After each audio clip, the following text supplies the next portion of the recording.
moi je travaille dans le secondaire et j'ai dû intervenir à pas mal de reprises pour des cours de citoyenneté. Et donc, c'est vraiment un cours dédié aux enjeux citoyens. Donc, par exemple, des questions liées politique, harcèlement et autres. Et donc, c'est aux professeurs, certes, de préparer et de simplifier et d'expliquer certaines choses, mais on ne doit pas négliger aussi la classe politique, mais aussi la responsabilité des jeunes, parce qu'il faut être curieux, il faut aller chercher l'information. Parce que ne pas voter, c'est aussi un vote en soi. Et comment titille la curiosité chez les jeunes, justement? Il y a différentes méthodes, comme je l'ai dit là tantôt, qu'on a voulu mobiliser les jeunes pour les manifestations, pour les questions écologiques. On a réussi à les mobiliser, on a permis aux élèves de s'absenter pour les cours, d'aller vraiment à ces manifestations, on a ramené des flyers, on a joué sur Donc vraiment, la classe politique, quand elle veut, elle peut. Et donc, à un moment donné, il faut faire ça, mais ce n'est pas si simple, parce que voilà, il y a plusieurs programmes à respecter, il y a pas mal de choses à faire, parce que ce n'est pas facile de faire politique aussi. Donc, parce que nous, on parle de nos points de vue, mais un politicien, moi j'ai côtoyé des politiciens, c'est vraiment très compliqué de respecter certains engagements, de faire politique, de respecter, il y a beaucoup de choses en jeu. Et donc, c'est aux jeunes aussi de s'informer. Enfin, je ne parle pas qu'aux jeunes, parce que même les adultes, nous aussi, on fait la même bêtise. Donc, on doit vraiment s'informer, parce que ne pas voter, parce qu'il y a beaucoup de gens qui disent « Ouais, mais moi, je ne vote pas ». Mais un vote blanc, c'est un vote en soi, parce que ça va impliquer d'autres enjeux, parce qu'on va favoriser une partie par rapport à une autre. Et donc, si on cherche bien dans une partie ou dans un programme, on va trouver des choses. Et donc, voilà, pour ne pas... Maar ik dacht niet die je aanhaalt. Hè, dat niet gaan stemmen of ongeldig of blanco stemmen is eigenlijk ook een stem geven. Wil eigenlijk, als je dat uitrekent, hè, is eigenlijk steun geven aan de grootste partij. Hè. Donc il ne faut pas penser si je m'abstiens, si je ne vais pas aller voter ou je fais un vote nul que je n'ai pas fait de la politique parce que ça ne m'intéresse pas. Au contraire, tu as fait de la politique. Parce qu'on n'a pas utilisé ta voix, en fait, tu as donné soutien aux gagnants des élections. Il ne faut pas se leurrer. Et de nouveau, je ne veux pas vous donner peur, mais je veux quand même vous partager une petite inquiétude ou une grande inquiétude que moi j'ai, que ce n'est pas exclu des élections qui vont venir, notamment du côté néerlandophone, du côté flamand, que le parti ou les partis les plus grands ne sont pas forcément très favorables à la diversité. Pas dire que des partis extrémistes pourraient être le plus grand. Hein. Et en fait, ne pas aller voter, on donne la possibilité de, s'ils deviennent, hein, et ça sera une course qui sera le plus grand parti, parce qu'à l'heure actuelle, du côté néerlandophone, le parti avec le plus de soutien, c'est le Vlaams Belang. Hein. Si tu n'aimes pas le Vlaams Belang, il faut surtout aller voter pour un autre parti politique. Et pas dire ça ne m'intéresse pas, je m'abstiens, en tout cas c'est foutu. Non, non, dans ce cas, toujours le. Donc, et c'est la même chose aux États-Unis, hein, quand ça sera probablement Trump contre Biden, hein, les élections vont être gagnées ou perdues par les gens qui prennent la décision je reste à la maison ou je vais aller voter. Donc il ne faut pas sous-estimer. Et là, nous avons un souci, parce qu'à Bruxelles, hein, 20% des gens ne vont pas voter. Même si le vote pour ceux qui ont la nationalité belge est obligatoire, 20% des personnes ne l'utilisent pas. C'est énorme. Et ça peut basculer énormément les résultats. Donc, je m'en fous pour qui vous allez voter. Pas entièrement, mais s'il te plaît, si vous avez le droit de vote, utilisez ce droit de vote. Parce que vous abstenir, en fait, c'est également un acte politique, mais c'est, en fait, faire disparaître votre voix et votre influence, ça serait très dommage, je pense. Est-ce que vos parents vous parlent de la politique? Est-ce que vous conscientisez un petit peu? Moi, oui. Oui, toi, oui? Oui. Tu veux expliquer un petit peu? Moi, en étant petite, j'allais déjà dans des débats politiques avec ma maman. En grandissant, j'ai commencé à m'intéresser à la politique par moi-même. J'ai pu développer ça, on va dire, un peu personnellement. Au mois de décembre, j'ai même participé à un sommet européen avec des ministres et la reine était présente. Donc on a pu exprimer nos demandes, enfin nos requêtes et tout.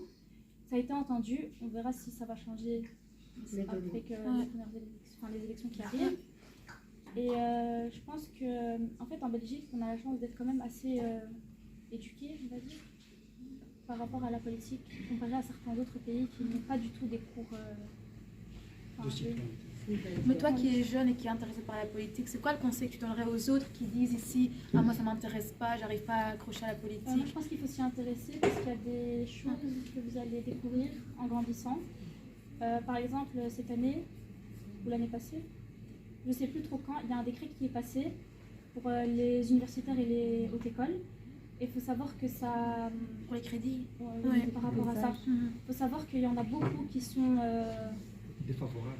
Ouais, en fait, si vous venez d'un quartier défavorisé, ben, en gros, le truc, c'est que vous avez moins de chances de réussir que quelqu'un qui vient de l'autre côté de Bruxelles. De Hugues, comme la dame. Oui, voilà. Donc, par exemple, nous, c'est même pas ça. Ah, Il y a des jeunes qui doivent se battre 2 fois plus que les autres pour réussir. Okay. Et c'est pas que par rapport à leur couleur de peau ou quoi que ce soit. Hein. Là, c'est vraiment par rapport leur statut social, économique, les etc. parents et tout. Et je pense qu'il faut s'y intéresser parce que dès que vous allez grandir, vous allez comprendre qu'il y a beaucoup d'enjeux en fait. Et tu voudrais demain être au gouvernement, être vraiment dans la politique? Tu te vois à la politique? Alors personnellement, j'aimerais beaucoup être ministre ou travailler aux Nations Unies. C'est vrai? Parce qu'on a visité les Nations Unies l'année passée. Et moi, ça m'a beaucoup intéressée. Mais me présenter aux élections, je pense pas, parce que la politique, pour moi, c'est un monde de requins. Voilà. Okay. Ils viennent que quand les élections approchent, ils sont tous là. Oh, moi, je vais faire ça pour toi, moi, je vais faire ça pour toi. Et dès que ça passe, il n'y a plus personne. Ils promettent des choses. Et je suis sûre qu'il y en a plus d'un ici qui peut témoigner.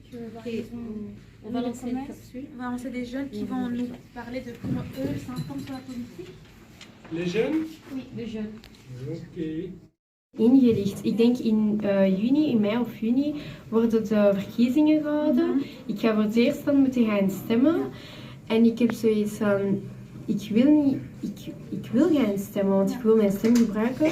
Maar ik wil niet zomaar gaan stemmen op iemand en dan achteraf zien van, wow, maar op wat heb ik eigenlijk gestemd? Ja. Ik denk dat wij in een generatie zitten waarin dat wij enorm afhangen van die sociale media. En dat zijn eigenlijk niet altijd betrouwbare bronnen. Ja. Op welke media volgt jij al die nieuws over politiek? En zijn die media's ook vertrouwbaar volgens jou? Altijd VRT of altijd in het Frans RTBF. Ja. Ik probeer altijd klassieke media te volgen en niet altijd alles wat je ziet op Instagram of TikTok. Daar zie ik wel, maar als ik iets zie, dan ga ik wel checken. Ja, of je eigen fact-checking een beetje gaan doen. Ja, want anders, dat gaat voor problemen zorgen, want mensen die gaan denken, ja, dat is de waarheid en dus die worden opgefokt en dan heb je een probleem. Mensen zijn heel beïnvloedbaar en sociale media, wat je meer aan ziet, is dat ook meer mensen zijn met een opinie of het is meer linksgezind of het is meer rechtsgezind, dus het is minder neutraal. En daarom zijn klassieke media ook veel belangrijker. Ik zeg niet dat het perfect is, maar het is heel belangrijk. Ja, het makkelijkste om jongere mensen vooral te bereiken, dat is via sociale media, maar dan moet het betrouwbaar worden, want het is nu niet betrouwbaar. Je trouve que c'est pas très fiable, que c'est compliqué de savoir si le post qu'ils ont vu c'est vrai ou pas vrai, etc. Et du coup qu'ils se questionnent parce qu'ils veulent aller voter, mais alors ils savent pas en fait, est-ce que finalement je vais voter sur quelqu'un et puis à la fin ça va être complètement erroné ce que j'ai fait. Donc un peu voilà ce que ça dit. Et du coup toi par exemple, tu en penses quoi de ce que tu as entendu? Est-ce que tu reconnais un peu si tu veux moi je suis d'accord avec ce qu'elles ont dit. Parce que, comme ça ils t'entendent aussi. Parce que c'est très intéressant. Moi je suis d'accord avec ce qu'elles ont dit parce qu'on est quand même assez sensibilisés sur les réseaux sociaux, mais on ne sait pas si c'est fiable ou pas. Et je pense que les politiques maintenant ils savent que la meilleure manière d'atteindre les jeunes c'est sur les réseaux sociaux parce qu'on est la génération qui a grandi avec ça. Et ils savent s'en servir en fait. Maintenant est-ce que c'est fiable ou pas? Comme elles l'ont dit, on ne sait pas trop. On ne sait pas qui se filer, on ne sait pas qui faire confiance. Et toi, tu fais comment pour t'informer? Les réseaux sociaux, on suit un peu ce qui fait l'actualité. Je pense qu'on est une génération qui regarde plus trop les infos sur la télé. Du coup, on s'informe un peu sur Twitter. Sur TikTok aussi, il y en a pas mal qui... Et tu arrives à différencier, comme elle dit, une opinion d'un réel fait, etc. En général, oui. Parce qu'on a quand même une certaine moralité par derrière, qui vient. Mais c'est vrai que je pense que si on n'a pas trop... on n'est pas trop familiarisé avec ça, on ne sait pas trop comment prendre la chose. J'ai en fait une petite expérience que j'ai vécue il n'y a pas longtemps. J'ai visité une école à Anderlecht et je trouve leur projet très intéressant. Comment impliquer les jeunes dans le pouvoir de décision au sein d'une école. Mais ça peut grandir et être vu à grande échelle. Et donc, ce qu'ils proposent, donc, vraiment, l'élève est acteur de sa décision. Bien sûr, en respectant le corps professoral, la direction et les éducateurs. Et donc, ils ont le droit de parler. Vraiment, ils ont comme un petit gouvernement, en fait. Donc, ils font des réunions, ils vont à la rencontre de la direction. C'est vraiment une autre pédagogie, parce qu'il y avait la dame qui est partie, elle a parlé au niveau pédagogique de revoir, parce qu'on est encore dans une pédagogie traditionnelle, si je peux me permettre, qui est dépassée à l'heure actuelle, parce qu'il faut revoir certains programmes pédagogiques. Et franchement, je trouvais l'exemple de cette école et permettre à ces ados de 13, 14 ans, de 12 ans, d'être impliqués, d'avoir vraiment donc il y avait une charte par exemple, chaque année, tous les délégués de classe avec un petit conseil de classe vont se réunir, ils vont écrire une charte de règles à respecter, et donc ça vient des élèves. Et donc la direction, les éducateurs et les professeurs, ils ont que le droit de respecter la décision de ces élèves. Et donc, je trouve aussi le témoignage de la jeune fille intéressant. Comment les parents aussi peuvent jouer un rôle ultra important dans l'éducation des enfants et de cette génération qui est le futur de demain. Donc, ça veut dire comment, en tant que parent, je vais mobiliser mon enfant et je vais titiller sa curiosité par rapport à plusieurs sujets, en l'occurrence la politique, parce que c'est quelque chose de très important. C'est quelque chose qui va vraiment... avoir un impact sur la société de demain. Parce que si je ne permets pas à mon enfant d'être curieux, de savoir et de connaître, c'est normal qu'il ne va pas être informé de ce droit de vote, ou pour quel parti pourra voter, etc. etc. Justement, nous avons des parents parmi nous, parce que par rapport à ce qui vient de se dire, par rapport à l'éducation et l'importance de parler de la politique au niveau de l'enseignement dans le système d'un foyer, est-ce que ça vous parle? Est-ce que vous dites, est-ce que vous remettez en question, mais vous dites non, nous, on voudrait plus tard parler à nos enfants de la politique? Non, comme vous avez dit, je préférerais moi-même m'informer et informer les enfants. Mais vous trouvez que c'est très important? C'est très important. Actuellement, dans la vie, je trouve que c'est important de nous informer. Ok. Voilà, c'est rassurant. Non, je trouve aussi qui est important, c'est que les enfants vont faire confiance à leurs parents. Donc, travailler sur cet axe-là, c'est très... Voilà, c'est de ça que je parlais aussi, pour la confiance. Et je prendrais plus confiance de les informer moi, pour être sûr qu'ils comprennent. Et aller chercher une vraie information. Voilà. Parce qu'il y a eu la question aussi de filtre, parce que sur les réseaux sociaux, on peut trouver tout. Donc un parent avec sa maturité a cette capacité de filtrer au même niveau qu'un professeur ou un éducateur qui va vraiment filtrer et donner la bonne information aux jeunes. Laïla, tu as des adolescents, ils sont grands, des jeunes hommes, des jeunes femmes. Est-ce que tu sens avoir été impliquée dans l'éducation politique? Je me sens impliquée dans... Faire un peu plus fort. Je me sens impliquée, mais comme il a tellement bien dit le jeune homme là derrière, j'ai l'impression de parler dans le vide, mais je suis certaine que quelque part ils retiennent, quelque part dans le cerveau, ils retiennent ce que je dis, mais ils sont forts avec tout ce qui est TikTok, dans les réseaux sociaux, dans l'animation. Et quand je viens parler sur un sujet, oui, j'ai déjà vu sur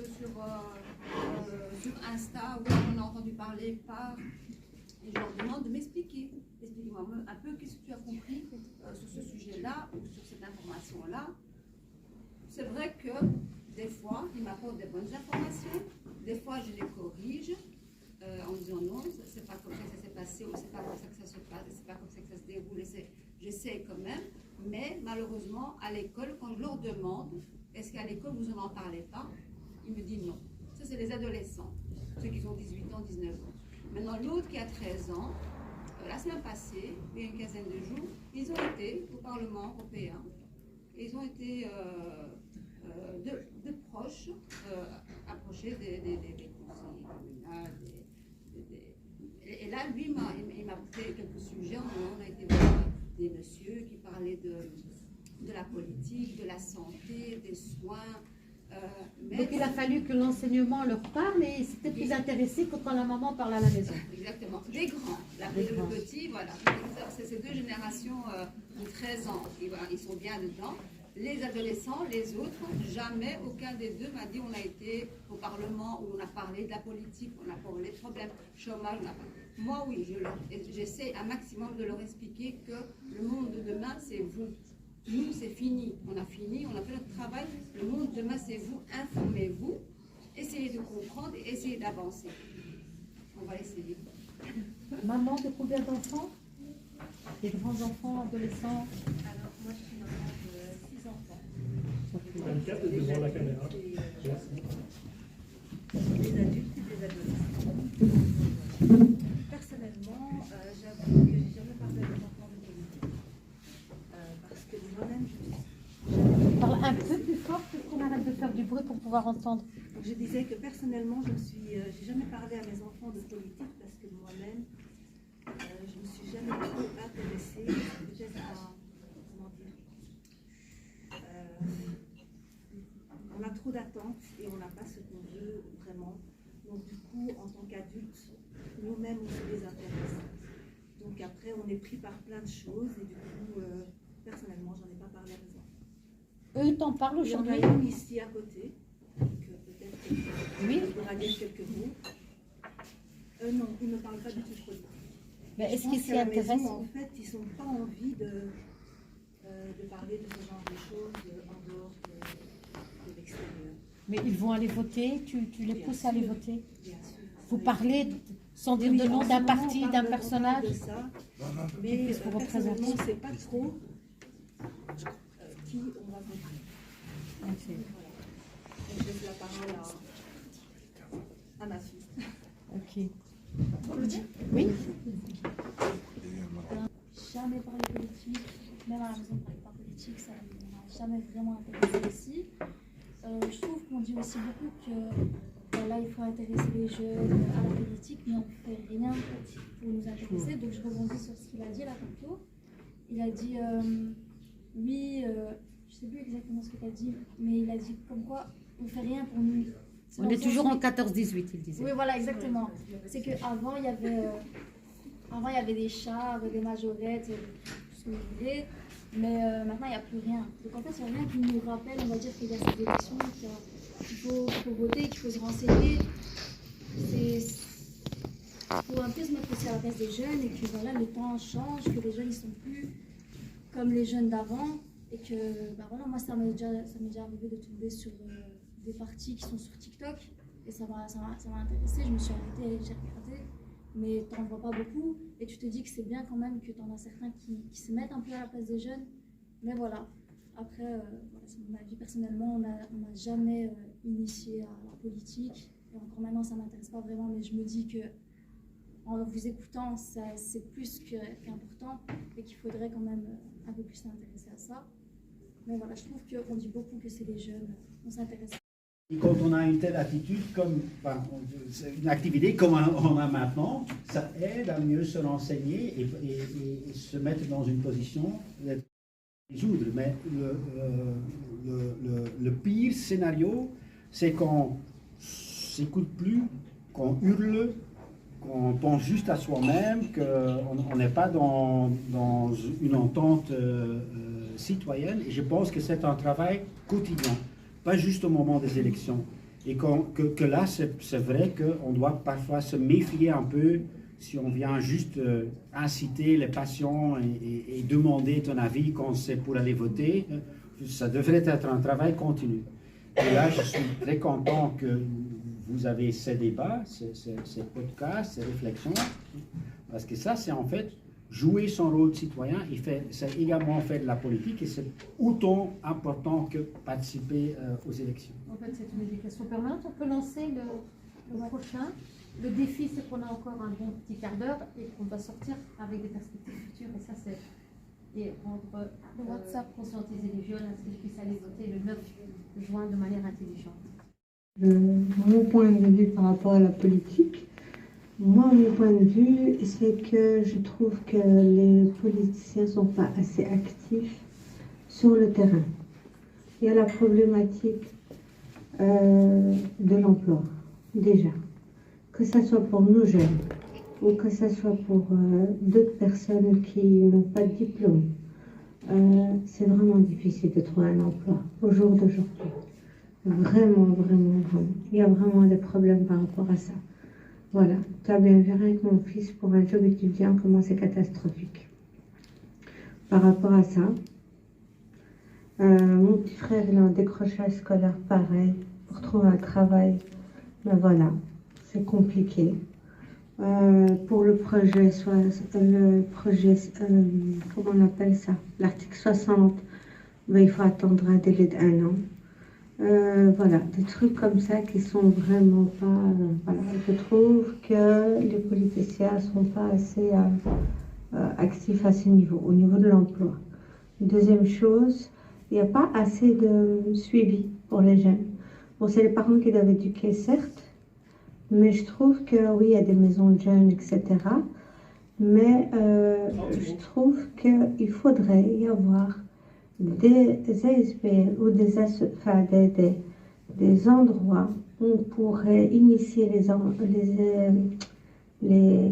jeunes à l'emploi, les initier à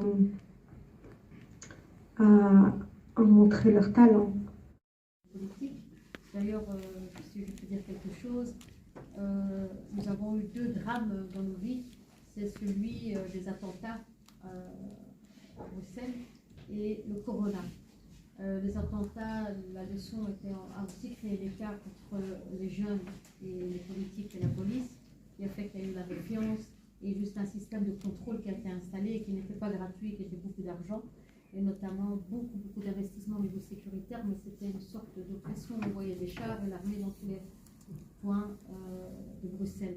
Donc on a fait l'erreur de ne pas à ce moment-là gagner la confiance des jeunes pour sensibiliser à ce qu'il n'y ait plus des jeunes qui tombent dans la radicalisation. Et on fait de nouveau la même erreur qu'après le corona.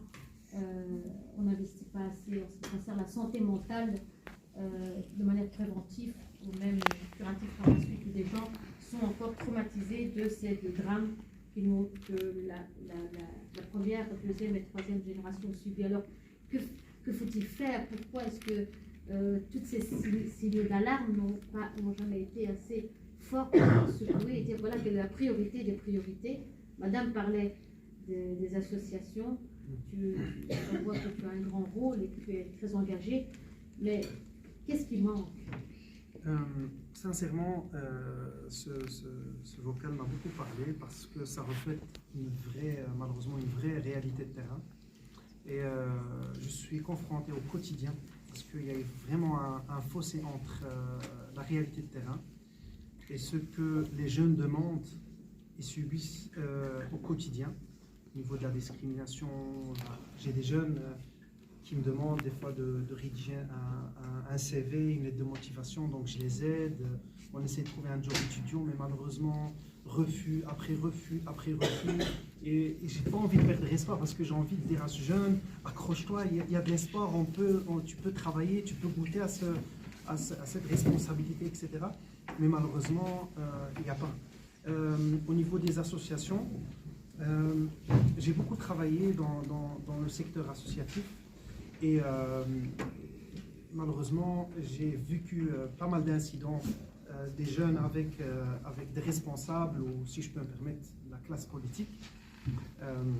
Pourquoi? Parce que moi, par exemple, quand j'ai fait ma formation, que ce soit à la haute école ou à l'ULB, on a toujours appris à prôner la relation, être dans l'éducation et avoir un suivi sociologique et psychologique et vraiment une vraie relation d'aide.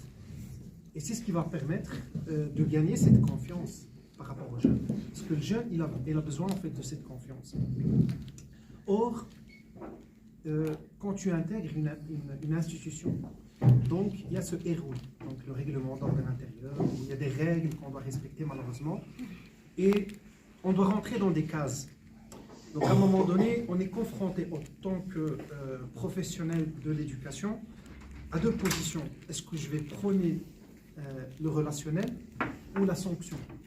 Parce que c'est beaucoup plus simple d'être dans les règles, dans la sanction, etc.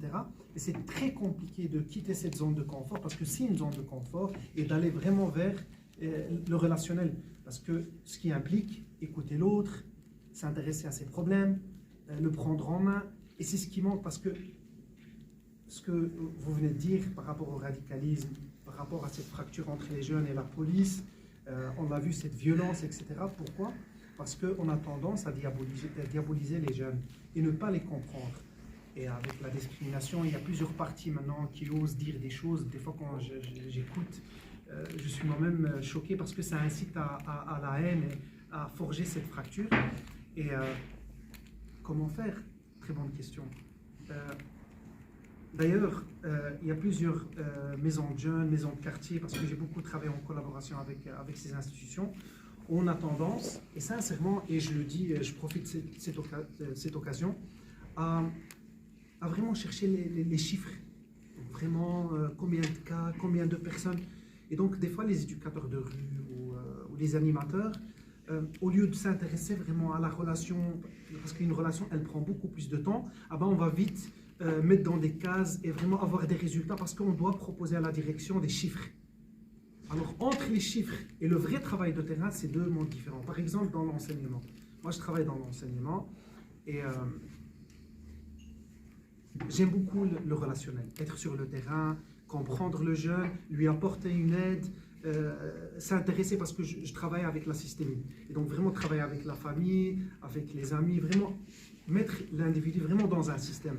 Or, je me trouve des fois coincé parce que faute de temps, faute de timing, parce que je dois rendre compte à la direction quant aux chiffres, Smart School, ProEco, parce qu'on doit encoder, on a un travail qui est ultra chargé administratif.